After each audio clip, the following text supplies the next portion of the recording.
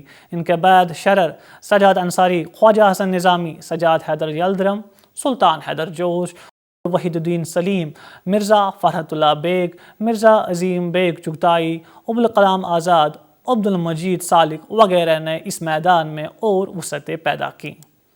ان کے بعد نیاز فتح پوری اور رشید احمد صدیقی اس میدان میں متذکرہ لوگوں کی پیروی اور آنے والوں کی رہبری کرتے رہے۔ شرر نے اتنا لکھا کہ اب ان میں انشائیوں کی تلاش کرنا آسان نہیں۔ ان کی مستقل تصانیف کی تعداد بقول شریف احمد کے 110 سے تجاوز کر چکی ہیں، مگر ان کے انشائے اس حد تک لوگوں میں مقبول ہیں کہ اب تک پڑھے جاتے ہیں۔ ان کا انشائیہ جوتا ان کی انشائیہ نگاری کے تمام کمالات کو اپنے اندر سمیٹے ہوئے ہے۔ جوتے کو شرر اس انداز سے دیکھتے ہیں کہ جیسے اس کی باقاعدہ ایک شخصیت ہو، زبان پر قدرت ہو اور پاؤں میں رہنے کے باوجود تصویر میں پنپنے والے کے سر پر ہو۔ اسی طرح آدھی رات، لالا خودرو، آرزو اور غریب کہاں جھونپڑا ان کے قابل ذکر انشائے ہیں۔ ان کے انشائیوں کے مطالعے سے یہ بات محسوس کیے بغیر نہیں رہ سکتے کہ انہوں نے اپنے تجربوں اور مشاہدوں کی روشنی میں اپنے تاثرات کو قلم برداشت لکھا ہے۔ سجاد حیدر یلدرم نے بھی انگریزی انشائے کی آب و تاب سے اردو کو روشناس کیا۔ ان کا مجموعہ مضامین خیالستان ہے۔ اس میں حضرت دل کی سوانح عمری، بھولی بسری یادیں، چڑیا چڈی کی کہانی انشائے کی رو سے قریب تر ہے۔ انشائیوں میں بھی بھرپور انشائیت، لطافت و نزاکت کا خیال ملتا ہے۔ نیاز فتح پوری نے بھی چند ایک انشائیہ یادگار چھوڑے ہیں جن میں اپنے مخصوص فلسفیانہ رنگ کی آمیزش کے ساتھ حیات و کائنات پر تنقید کی ہے۔ بقول سید ظہیر الدین مدنی کوٹ: ان کے ایسائز میں شعر کی کیف، شراب کی سکر اور شباب کی مستی کے ساتھ فلسفی کی نظر بھی ہے۔ انکوٹ۔ سلطان حیدر جوش کے انشائے بھی ایک خاص مقام رکھتے ہیں۔ ان کے انشائیوں کا مجموعہ جوش فکر مشہور ہے۔ اس مجموعے میں طلسم ازواج، مسٹر ابلیس، لیڈر واقعی انگریزی انشائیہ کی صف اول سے کسی طور بھی پیچھے نہیں۔ خواجہ حسن نظامی نے بہترین انشائے یادگار چھوڑے ہیں۔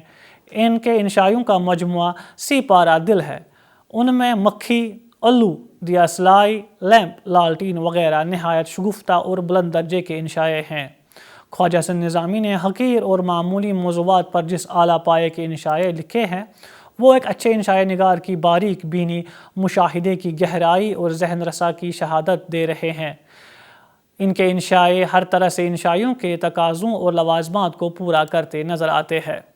مولانا ابوالکلام آزاد ایک جید عالم دین، مفسر قرآن، محقق، صحافی اور سیاست دان ہونے کے علاوہ اردو کے ایک بڑے انشائیہ نگار بھی ہیں۔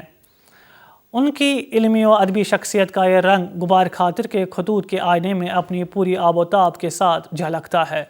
غبار خاطر کے اکثر خطوط پر انشائے کا اطلاق ہوتا ہے۔ یہاں مولانا کے خیالات کہیں ڈھیلے ڈھالے کپڑوں میں غائب ہو جاتے ہیں اور کہیں تنگ اور چست لباس پہن کے بیک جنبش قلم اور اس طرح ابھر کر سامنے آتے ہیں کہ عقل حیران رہ جاتی ہے۔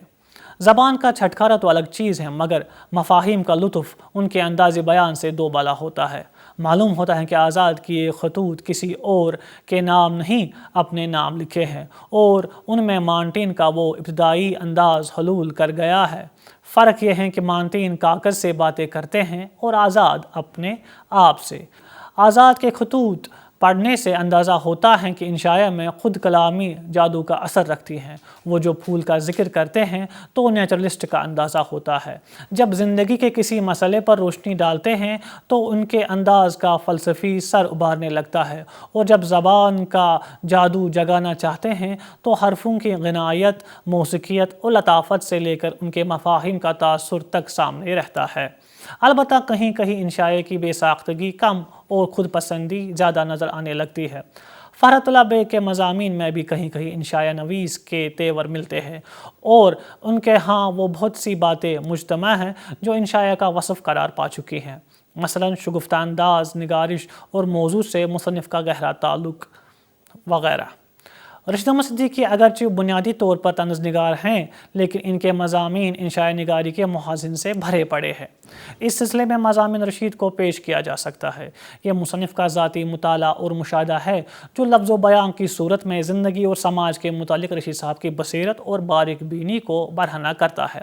ارہر کا کھیت ہو یا دھوبی یا چارپائی، بظاہر معمولی موضوعات ہیں، لیکن رشید احمد صدیقی کی ذہنی اپج اور سدا بہار نثر نے ان میں ایسے رنگ ڈالے کہ ان کی حیثیت مسلم ہو جاتی ہے۔ مضامین رشید میں وہی نکتہ سنجی، وہی بے بات کی بات میں کچھ بات پر کرنے کی زیریں رو بہتی ہوئی دکھائی دیتی ہیں، جو صرف اور صرف انشائیہ میں ہی بہہ سکتی ہے۔ اور پھر مضامین رشید میں ایک مزاحیہ اور طنزیہ ذہن سے زیادہ انشائیہ نگار کی ذہن کی کار فرمائی محسوس کیے بغیر نہیں رہ سکتے، دھوبی اور لیڈر کا موازنہ کرتے ہوئے جب وہ لکھتے ہیں۔ کوٹ: اکثر سوچتا ہوں دھوبی اور لیڈر میں اتنی مماثلت کیوں ہے؟ دھوبی لیڈر کی ترقی یافتہ صورت ہے یا لیڈر دھوبی کی؟ دھوبی گندے کپڑے علیحدہ جا کر دھوتا ہے اور صاف کر کے دوبارہ پہننے کے قابل بناتا ہے۔ لیڈر برسر عام کپڑے دھوتا ہے اور گندگی اچھالتا ہے۔ انکوٹ۔ یا جب وہ ارہر کے کھیت کو پارلیمنٹ بنا کر پیش کر کے دیہاتی اور شہری زندگی کا تفاوت اس طرح سمجھاتے ہیں۔ کوٹ: کسان سمجھتا ہے کہ جب تک زمینداری اور پٹواری موجود ہیں اس کی ساری ملکیت منقولہ ہے الا عورت۔ شہری اس کا قائل ہے کہ جب تک یورپ اور دولت کی کار فرمائی ہے سب کچھ غیر منقولہ ہے الا عورت۔ انکوٹ۔ غرض اس طرح کی مثالوں سے رشید احمد صدیقی کے اس ذہن کی نشاندہی ہوتی ہے جو انشائیہ نگار کا ہی ہو سکتا ہے اور جس کے پرتو مضامین رشید میں رقصہ ہے۔ موجودہ دور میں اردو انشائیہ اپنا سفر اس طور پر جاری رکھے ہوئے ہیں کہ یہ بظاہر خاموش ہے، مگر غور سے دیکھنے پر چند راہ رو ایسے ضرور نظر آتے ہیں جو انشائیہ کے ساتھ ذہنی و فطری تعلق کی بنا پر رواں دواں ہیں۔ ان میں یوسف ناظم، نریندر لوتھر، مشکور حسن، مشتاق یوسفی، مجتبیٰ حسین، مرزا محمد زماں آزردہ اہم ہے۔ مشتاق یوسفی، مجتبیٰ حسین، مشکور حسن اور مرزا محمد زماں آزردہ طبعاً اور مزاجاً انشائیہ نگار ہیں۔ قبل ازیں وزیر اعلیٰ کنہیا لال کپور اور فکر توسوی بھی اردو انشائیہ میں گراں قدر اضافے کر چکے ہیں۔ انہی کے دم سے انشائیہ کی شمع نہ صرف روشن ہے بلکہ اس کی لو اور بھی بڑھتی جا رہی ہے۔ اسی کے ساتھ آج کا لیکچر اختتام کو پہنچتا ہے۔ اجازت دیجیے، خدا حافظ۔